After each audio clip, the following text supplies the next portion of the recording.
Já ela está incumbida de trazer a palavra. Deus seja louvado pela vida dela. Amém? Estende tua mão aqui para cá, para a vida de Cecília. Deus, nós te agradecemos pela tua palavra que está disponível e acesso para todos, Pai. Por meio do teu Espírito, o Senhor traz as revelações necessárias aos nossos corações.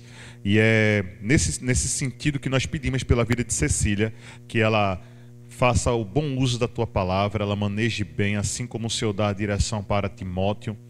Ela como obreira aprovada, Senhor Deus, trazendo essa palavra de lá do Senhor, do seu trono, para poder trazer essa comunicação para a nossa vida. Na autoridade do nome de Jesus, unge os lábios dela, assim como foi com Isaías também, como Atenais, para que tudo que saia do teu trono, quentinho, papai, na autoridade do nome de Jesus. Amém? Amém. Graça e paz, queridos.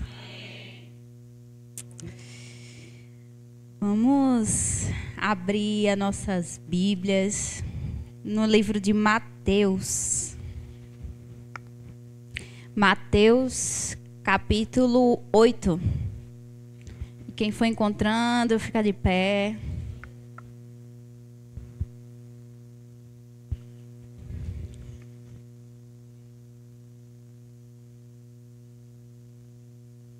Amém. Mateus, capítulo 8.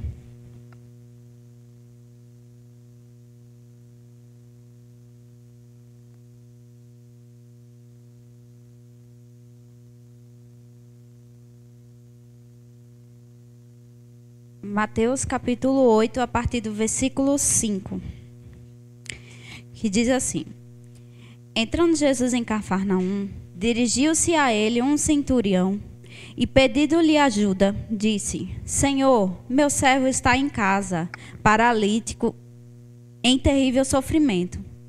Jesus disse: Eu irei curá-lo. Respondeu o centurião: Senhor, eu não mereço receber-te debaixo do meu teto, mas dize apenas uma palavra e o meu servo será curado. Pois eu também sou um homem sujeito à autoridade e com os soldados sobre meu comando. Digo a um, vá, e ele vai, e a outro, venha, e ele vem. Digo a meu servo, faça isto, e ele faz. Ao ouvir isso, Jesus admirou-se e disse aos que o seguiam: Digo a vocês a verdade, não encontrei em Israel ninguém com tamanha fé. Eu digo que muitos virão do Oriente e do Ocidente e se sentarão à mesa com Abraão, Isaque e Jacó no reino dos céus. Mas os súditos do reino serão lançados para fora nas trevas, onde há choro e ranger de dentes. Então Jesus disse ao centurião: Vá, como você creu, assim acontecerá. Na mesma hora, o seu servo foi curado. Pai, nós te glorificamos pela tua palavra, que em nossos corações sejam terras férteis, Senhor. E que o Senhor nos convença da tua palavra e tudo aquilo que o Senhor quer falar essa noite, no nome de Jesus. Amém. Podem se sentar.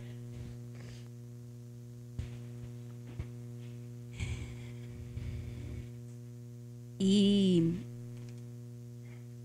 hoje, né, Deus ele me chamou a atenção para esse personagem aqui, né, que nem nome ele tem. Ele é chamado como centurião, mas ele ganhou destaque na palavra.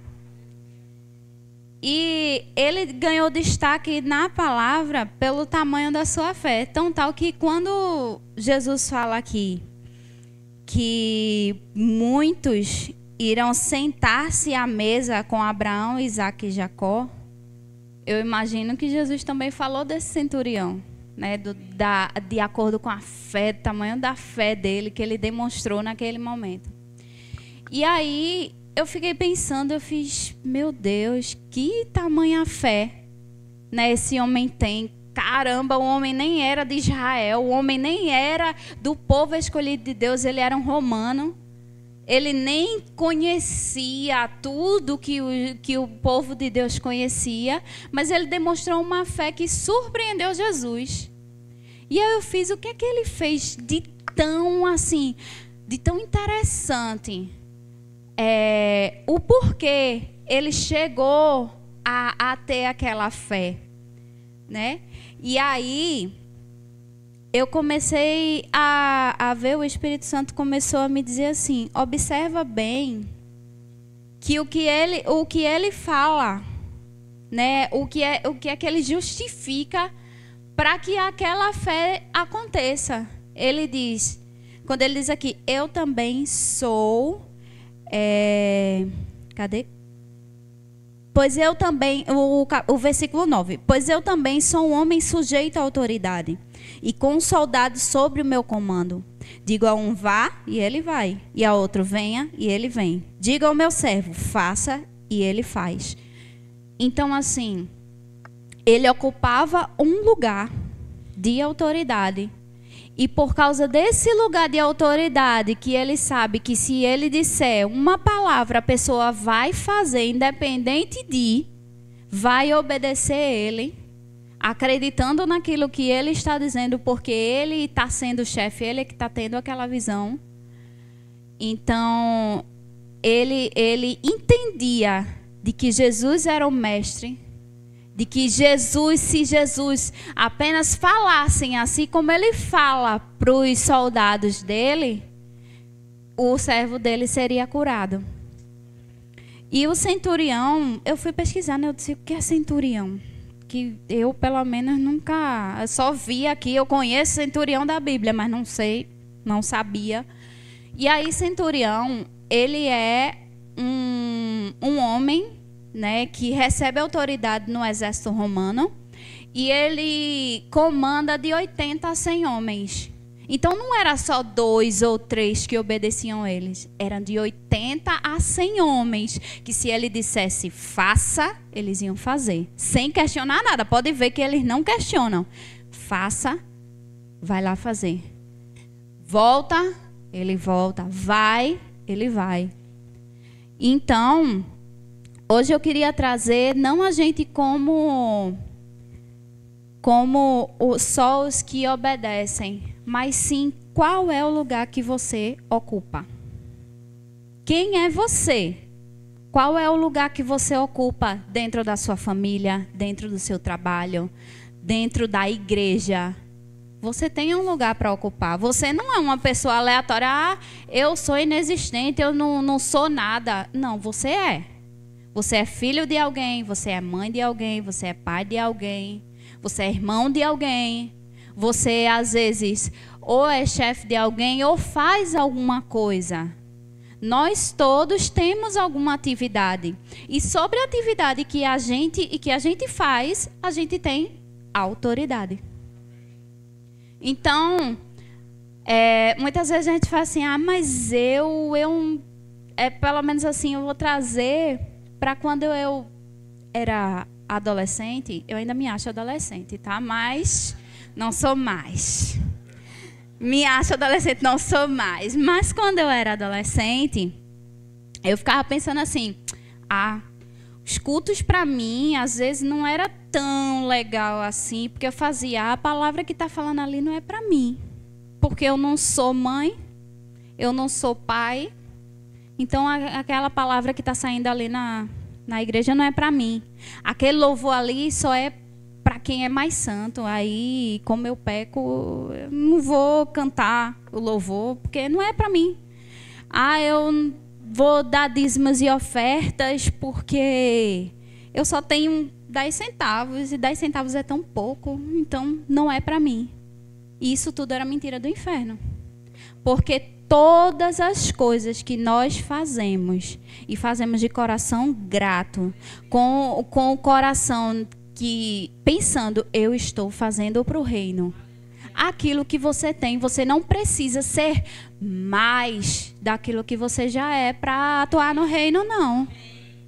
Então você, hoje, comece a se avaliar quem é você, qual é o lugar que você está ocupando. Eu sou filho, então você tem autoridade de filho. Ah, ser filho tem autoridade? Tem.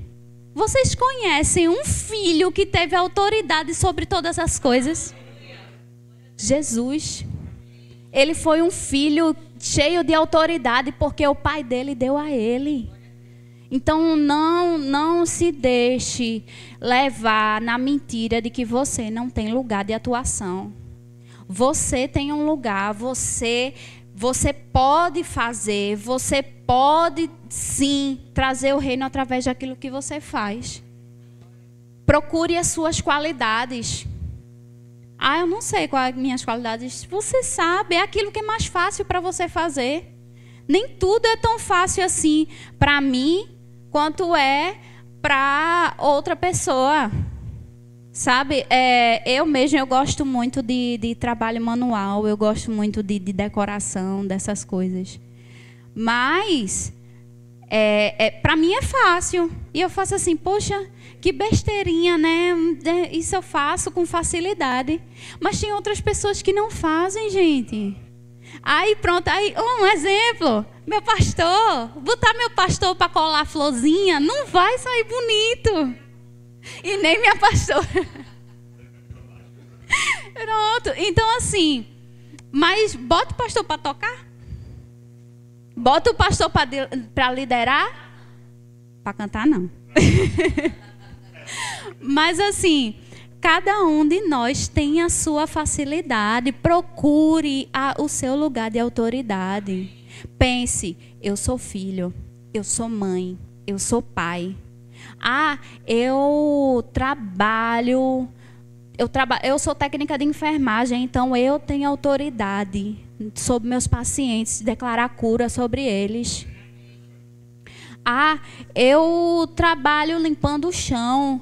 Ah, então você tem autoridade sobre aquele lugar e as pessoas passarem no lugar limpo, porque você é agente de limpeza na vida das pessoas. Ah, eu lidero um grupo em algum lugar, eu sou coordenador de algum canto, então você tem autoridade sobre as pessoas.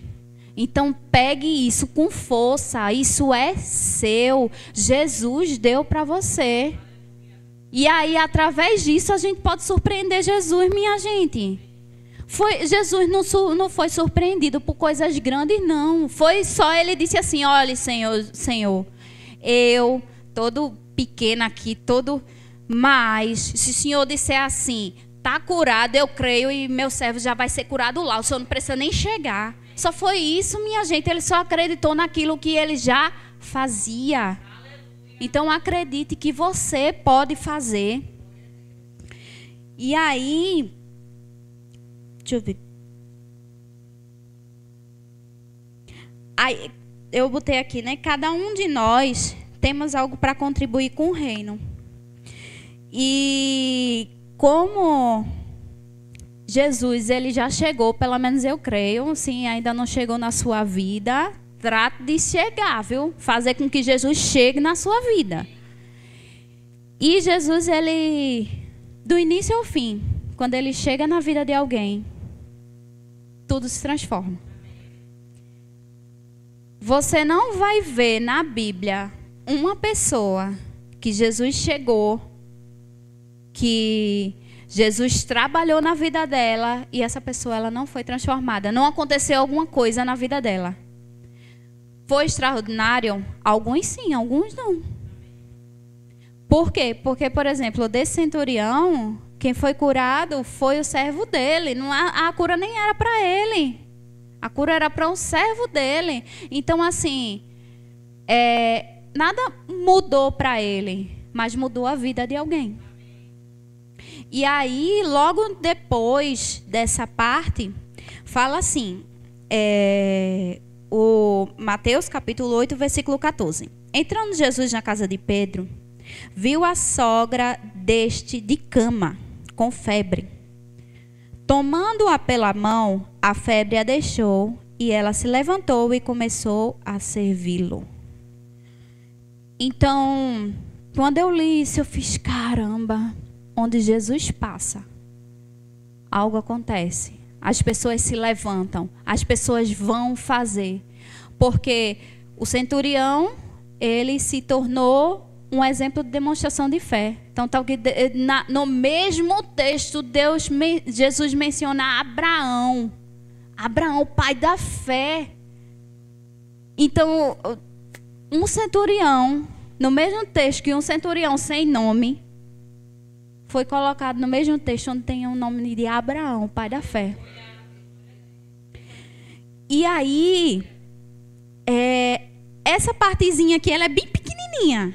Ó, são 2 versículos. Fala Jesus entrou na casa de Pedro, viu a sogra dele doente, pegou na mão dela, a febre passou, o que é que ela fez?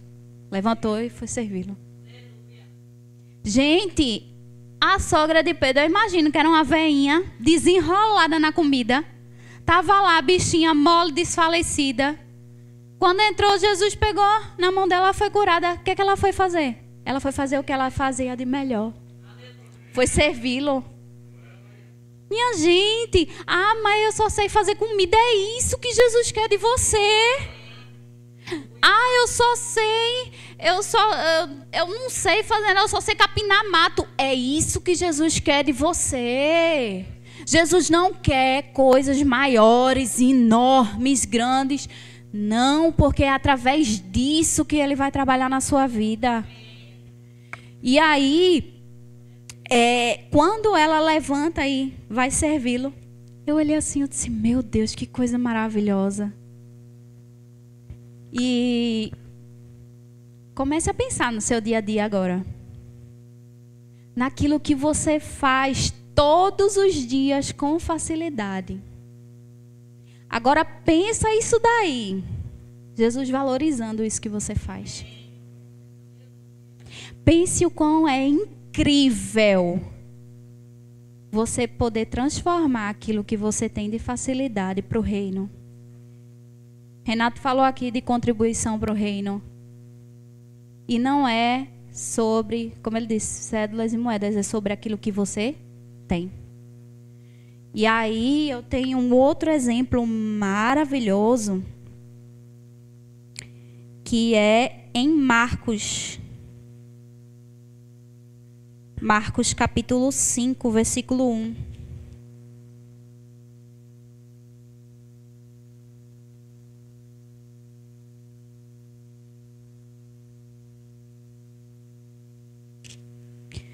Marcos capítulo 5, versículo 1. Fala assim. Eles atravessaram o mar e foram para a região dos Gerazenos. Quando Jesus desembarcou, um homem com espírito imundo veio dos sepulcros ao seu encontro. Esse homem vivia nos sepulcros e ninguém conseguia prendê-los, nem mesmo com correntes, pois muitas vezes lhe haviam sido acorrentados pés e mãos, mas ele arrebentara as correntes e quebrara os ferros de seus pés. Ninguém era suficientemente forte para dominá-lo. Noite e dia ele andava gritando e cortando-se com pedra entre os sepulcros e nas colinas. Quando ele viu Jesus de longe, correu e prostrou-se diante dele e gritou em alta voz: Que queres comigo, Jesus, filho do Deus Altíssimo? Rogo-te por Deus que não me atormentes. Pois Jesus lhe tinha dito: Saia deste homem, espírito imundo. Então Jesus lhe perguntou: Qual é o seu nome? Meu nome é Legião, respondeu ele, porque somos muitos. Imploravam a Jesus com insistência que não mandasse sair daquela região. Uma grande manada de porcos estava pastando numa colina próxima. Os demônios imploraram a Jesus: Manda-nos para os porcos para que entremos nele. E ele lhe deu permissão, e os espíritos imundos saíram e entraram nos porcos. A manada era cerca de 2.000 porcos e atirou-se precipício abaixo, em direção ao mar, e nele se afogou. E os que cuidavam dos porcos fugiram e contaram esses fatos na cidade e nos campos. E o povo foi ver o que havia acontecido. Quando se aproximaram de Jesus, viram ali um homem que fora possesso da legião de demônios, assentado, vestido e em perfeito juízo. E ficaram com medo. E os que estavam presentes contaram ao povo o que acontecera ao endemoniado. E falaram também sobre os porcos. E então o povo começou a suplicar a Jesus que saísse do território deles. Quando Jesus estava entrando no barco, o homem que estivera endemoniado suplicava-lhe que o deixasse ir com ele. Jesus não o permitiu, mas disse: vá para casa e para a sua família e anuncie-lhes quanto o Senhor fez por você e como teve misericórdia de você. Então aquele homem se foi e começou a anunciar em Decápolis o quanto Jesus tinha feito por ele, e todos ficaram admirados. Amém? Foi uma leitura longa, mas é para a gente entender o contexto. Era um homem endemoniado, que vivia por aí se cortando, ninguém segurava ele. Era um problema para a sociedade. Aí Jesus veio, foi lá, expulsou os demônios dele e ele foi curado. Ele estava em perfeito juízo, coisa maravilhosa, milagre maravilhoso. Mas pelo fato de Jesus ter destruído a fonte de renda deles de 2.000 porcos, eles disseram assim: olha, sai daqui. Sai daqui, tu curou o homem, mas para mim, sai daqui. E aí, a gente pensa, poxa, Jesus passou pela vida do endemoniado, curou a vida dele, e agora? Aí, ele chega para Jesus e faz: Jesus, deixa eu ir com o senhor? Jesus faz: não. Vai e volte para sua família e fale aquilo que o Senhor fez por você. O que é que ele tinha nas mãos? Falar que ele foi curado. Aonde? No lugar onde Jesus não poderia entrar. Então, muitas vezes, Jesus não vai poder fazer o que é para você fazer.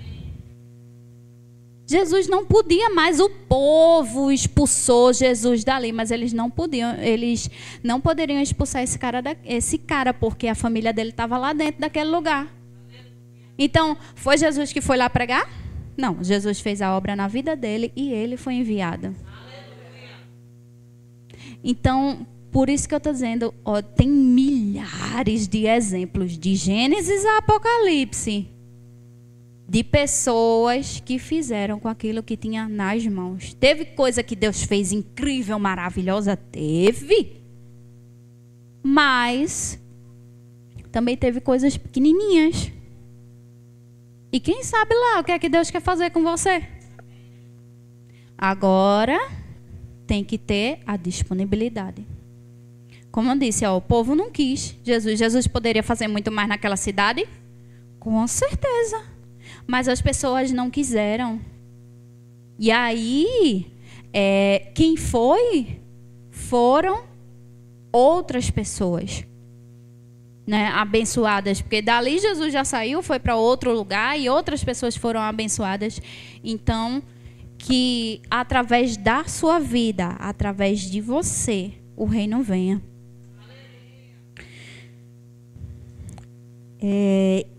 E eu quero abrir também com vocês João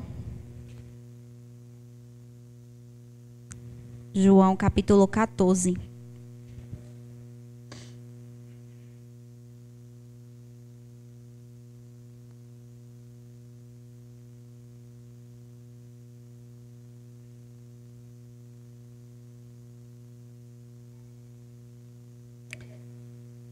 João capítulo 14, o versículo, versículo 12. João 14, 12. Digo a verdade, aquele que crê em mim fará também obras que tenho realizado. Ele está falando com quem? Diga, está falando comigo. A gente aprendeu com a nossa pastora Érica. Tá falando comigo? Então fale isso. Digo-lhe a verdade. Aquele que crê em mim também fará obras que tenho realizado. Fará coisas ainda maiores que esta. Porque eu estou indo para o Pai. E eu farei o que vocês pedirem em meu nome, para que o Pai seja glorificado no Filho. O que vocês pedirem em meu nome, eu farei. E o 15 diz assim: se vocês me amam, obedecerão os meus mandamentos. Eu pedirei ao Pai e Ele dará a vocês outro conselheiro para estar com vocês para sempre. O Espírito da verdade. Até aí, o Espírito da verdade. Então, quando Deus estava dizendo aqui, Jesus está dizendo aqui, vocês farão coisas maiores do que eu. Minha gente, eu acabei de dizer. Jesus pegou na mão da mulher, a febre foi embora. Jesus disse, está curado. O cara foi curado de longe. Jesus expulsou 2.000 demônios. 2.000 não, né? Uma legião, que a gente não sabe nem quanto é legião. E aí? Ele está dizendo que a gente vai fazer coisa maior. O que é que a gente está fazendo? Parada ainda. Eu não vou fazer nada, não. Porque eu não sei fazer. Porque o pastor está lá, o pastor faz. Aí o pastor diz, o pastor vai endoidar, é? Sozinho? Minha gente. Vê, tem quantos aqui? Tem bem uns 30. Imagina cada um de vocês fazendo. O que é que a gente já poderia ter ganho, como o pastor disse aqui no momento de adoração da gente, a gente já poderia ter ganho os 10% de Nova Cruz, de Cruz de Rebouça. Com cada um daqui, vocês têm essa autoridade. Então usem essa autoridade. Não fique nem eu, né? Que agora eu vou falar de mim. Eu vou falar de mim, que eu vivia panguando por aí. Vivia panguando. Panguando, não vou fazer. Eu não sei. Não vou. Pra quê? Não sei. Fulano sabe mais. E aí, na época que eu conheci Renato, eu via Renato fazendo as coisas, eu via Renato falando, pregando, não sei o quê. Aí eu fazia, eita, vou casar com ele porque ele vai fazer por mim. E aí, isso, eu ainda não tinha chegado na Proclamar não, viu? Cheguei quando a gente tava noivo. E aí, eu chego aqui, aí chega a pastora Elis. Vou lhe discipular, meu amorzinho. Aí o que é que a pastora Elis diz? Meu amorzinho, você tem um propósito também. Meu amorzinho, você tem que fazer também. Não é só ele, não. Meu amorzinho, saia de trás de Renato. Ele não vai fazer por você o que você tem que fazer. E aí, eu ficava, mas eu não sei fazer. Renato prega muito bem, Renato fala muito bem, Renato tem uma intimidade com o microfone, eu não gosto de microfone. Eu cheguei aqui dizendo isso. Não gosto de microfone, ainda não gosto dele. Mas foi ele que mandou. Eu tenho que fazer. E aí, Deus ele começou a me trazer coisas para mim, sabe? Eu fiz assim, meu Deus, eu sou uma menina que tem um déficit na escola, que eu dizia, né, que tipo me colocaram assim, da 4ª para 6ª série em um ano só, foi um atropelo. Depois disso, 5ª série, 6ª série, eu fazia assim, professora, eu não sei isso não, a professora fazia assim, vire. Eu fazia, lascou, pronto. Aí eu me arrastava, eu dava o melhor de mim, mas eu tirava 6,5. 6,5. Eu fazia, meu Deus do céu, não vou conseguir, não vou chegar a canto nenhum, vou fazer o que da vida com essas notas? Minha escola é defasada, eu não conheço nada, não conheço ninguém, não sei fazer as coisas. E aí, Jesus foi lá e disse, tu mesmo, desmantelada do jeito que tu tá, que tu vai fazer. É tu mesmo, sem saber fazer, com notas baixas, do jeito que tu tá. É tu que vai fazer. Se juntou o propósito com o Renato? Sim, porque também não é uma coisa assim totalmente distante. Estamos juntos, sim, como pais de Natan aí crescendo. Mas Deus, ele me deu algo específico, algo para mim, algo que só eu sei fazer. Que é a mesma coisa, se for dar o trabalho manual para minha benção ali, botar colar florzinha, não espere não, que ele vai amassar as florzinhas. Isso aí vai ser para mim. Então, assim, existe um trabalho para você. E recentemente eu passei por umas dificuldades, passei por um processo assim. Eu digo que foi de renovação. Não foi nem... Foi um processo um pouco difícil. Eu tive como se fosse... Porque a médica fez... Eu não sei se é tal. Mas... eu passei por um processo de... Algo assemelhado à depressão pós-parto. Porque ela disse que era assemelhado. Não sei. Mas... Foi um processo terrível, minha gente. Entrei num buraco terrível. Não sentia prazer em nada. Fazia as coisas porque tinha que fazer. Vinha para a igreja porque vinha. Porque os pastores diziam assim, venha. Uma coisa que eu sou boa, eu sou obediente.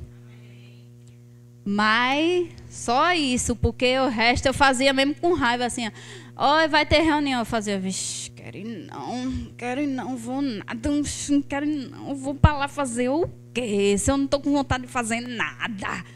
A Renato atropelando as coisas, vamos embora, não sei o quê, pegar as malas. Eu fazia, ele não dava nem espaço para eu dizer, não vou. Ele não dava nem espaço de eu respirar e dizer... Ele fazia, bora, já tá pronta, não sei o que lá, vai assim mesmo, dá banho em Natan não, bota a fralda, todo jeito. Aí empurrava as coisas dentro do carro, abria a porta, abria o portão, quando eu via, eu saía com as coisas assim, eu fazia, mas... Tá, eu vou. Aí eu chegava aqui. Aí, quando chegava aqui, os pastores, permaneça junto. Aí, quando chegava a minha vez de falar, eu dizia, não queria estar aqui. Estou aqui porque eu estou aqui, mas não queria estar aqui, não queria ver ninguém, não queria ver nada. Queria estar na minha casa fazendo nada. E ainda sem menino, que era impossível. E aí, teve entre elas, que, para quem lembra,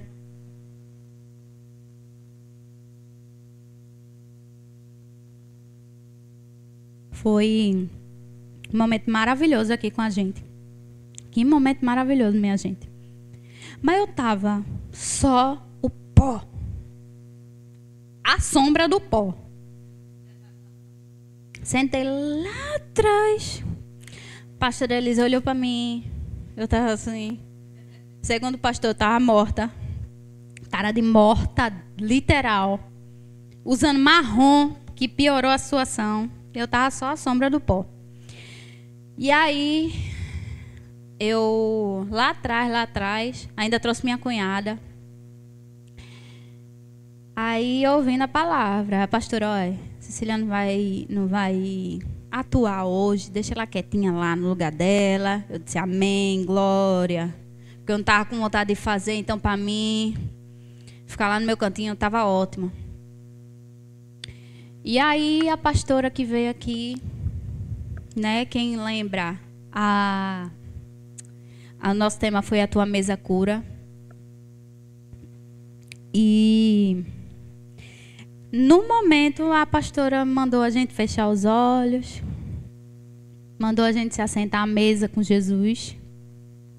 E minha gente, que momento incrível.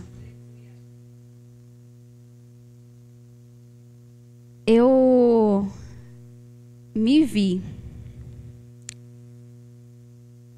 num espaço branco, só uma mesa e Jesus lá. E ele me chamava para sentar à mesa.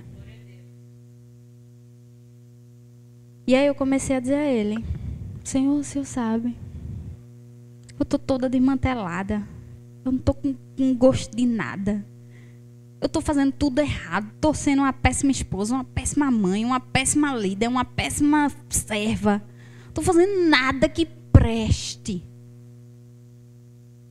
E ainda assim o Senhor me chama para sentar na mesa.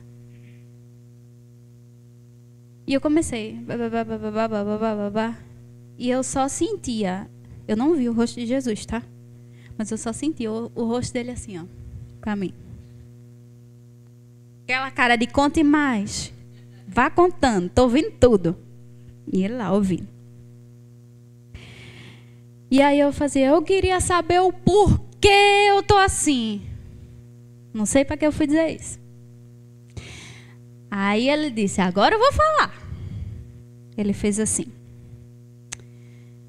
você estava querendo viver uma vida que não é sua.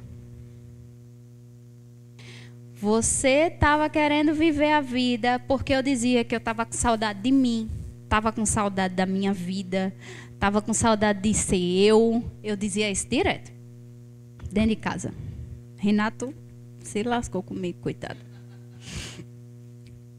E que ele fazia assim: tô com saudade da minha esposa. Eu fazia: eu também tô com saudade de mim.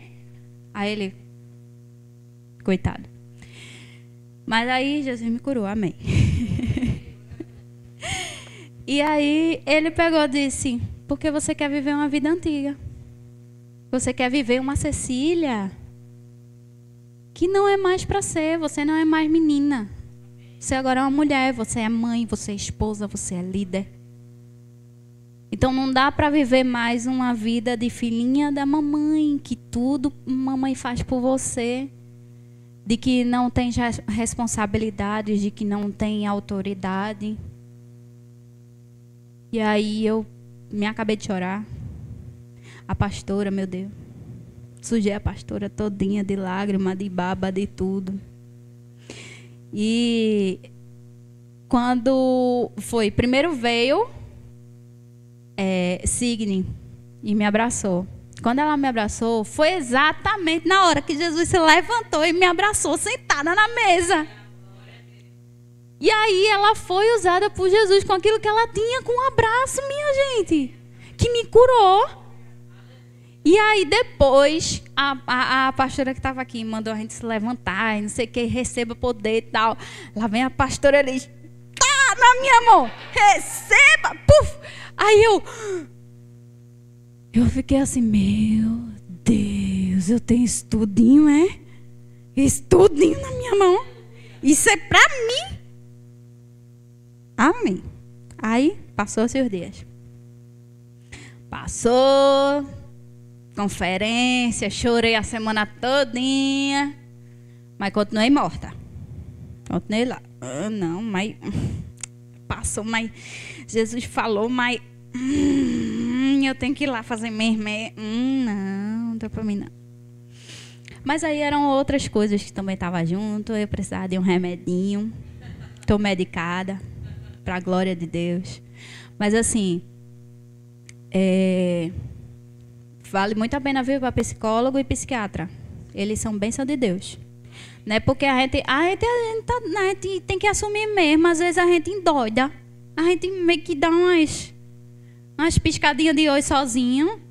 E a gente vai lá, né? Os abençoados de Deus, guiado por Deus, ajuda a gente a ligar os pontos de novo no lugar, assim, ó, botar os fiozinhos no lugar. E não é pelo remédio, pelo tratamento, mas sim pela cura que Deus trouxe para mim. E pela minha disponibilidade de dizer assim: não quero, mas eu vou. Não quero, mas eu estou aqui. Não quero, mas eu vou tomar o remédio, vou atrás do psiquiatra, vou atrás do psicólogo, não quero ir, não quero ver ninguém, mas eu vou estar lá junto de todo mundo. Porque, minha gente, foi esse povo aqui que chegou: olha, você vai para o psicólogo amanhã, você vai para o psiquiatra. E eu cheguei, aperrei tanto Signe. Minha gente, eu estava tão ruim, que eu cheguei assim, numa segunda-feira. Mandei mensagem para Signe. Eu vou pedir divórcio, Renato, hoje, Signe. Aí Signe fez, calma, você já foi psiquiatra? Eu disse, não. Ela disse, então espere a consulta. Eu disse, tá bom, então não vou pedir hoje não. E aí, sabe, as coisas foram mudando porque eu comecei a ser obediente. Eu comecei a fazer com aquilo que eu tinha. O que eu tinha? A obediência. Todo mundo consegue ser obediente? Não, mas o que é que você tem? Às vezes você precisa ser teimoso para algumas coisas. Ai, mas eu não estou com vontade. Mas eu vou ser teimoso comigo mesmo e vou. O meu foi pela minha obediência. Mas quem é teimoso vai pela sua teimosia. E com tudo isso que Deus me deu, com todo esse processo que eu passei, hoje eu posso dizer que eu estou aqui com as pernas tremendo, mas dando testemunho daquilo que eu tenho. E uma coisa que o Espírito Santo tinha me mandado fazer, eu disse, oxe, fazer isso aí. Tá, vou fazer. É me apresentar. Prazer. Meu nome é Cecília Farias, esposa de Renato. Amém? Que essas coisas de divórcio nunca, em nome de Jesus. Mãe de Natan, mãe do meu bebê, amo demais e vou criá-lo como filho e servo do Deus Altíssimo. Líder Proclamai, faço parte da família Proclamai, amo a minha família Proclamai. Líder desse lugar, ajudando outros a estar nesse lugar também, que é maravilhoso. E também líder dos meus teens. Estou de volta para fazer bagunça com vocês. E dizer assim, do mesmo jeito que eu estou aqui, vocês vão estar tudinho, viu? Me aguardem, que vocês vão estar tudinho aqui. Então a gente... E outra, eu não vim por livre e espontânea vontade não, viu? O pastor para mim chegou assim, como sempre, né? Com o pé na ladeira de patins, porque foi assim, ó.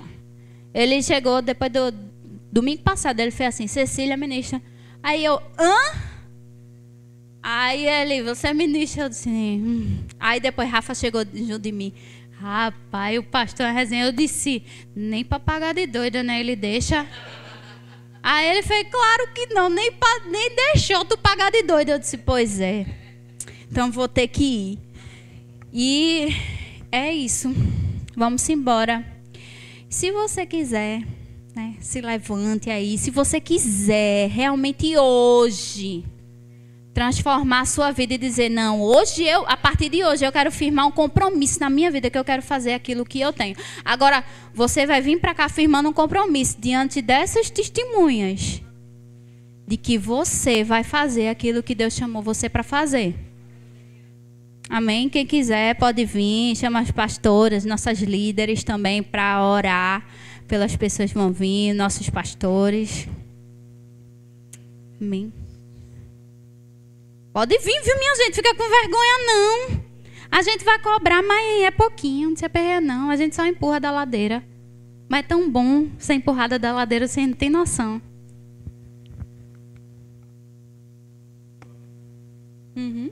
Vamos embora, um louvorzinho. Para ver se o povo relaxa e vem, né, pastor? Porque o povo está meio amarrado aí. Você... comece a pensar aí naquilo que você tem de facilidade para fazer. E comece a pensar, poxa, eu posso contribuir no reino com isso daqui. Senhor, sou eu, não é mais ninguém. Senhor, é através da minha vida. Não é o outro que vai fazer, não, é você. Então venha-se embora. Se comprometer. Venha-se embora se comprometer com aquilo que Deus chamou você para fazer. Eu queria negar a vida toda de que eu seria líder de jovens, seria, sei lá, alguma coisa. Mas no dia que eu comecei, lá atrás, Eu comecei, eu só botei o pé. Minha casa encheu de jovem assim, ó. Eu falei, meu Deus, de onde veio tanta gente, hein? E olha que, tipo, a arca era a arca era igual a de todo mundo, com adulto, com tudo. Encheu. Vup. Aí eu disse, chegou no fim do ano, eu disse, vamos fazer a nossa confraternização. Eu disse, vai ser só gente, pouquinho, tal. Chamou outro, me deixaram doida, que eu saí surtada. E ainda com a cara melada de chantilly. E fui eu que fiz? Não, minha gente, foi fácil assim, ó, veio, ó. O menino vem, que eu fico doidinha, surtada, perreando. Eu faço, meu Deus, de onde veio? Então seja você aquele que se compromete com o Senhor, que diga, eu vou com aquilo que eu tenho.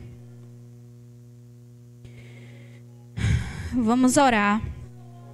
Se você está com vergonha de vir, Jesus vai lhe pegar, viu? Vai lhe pegar.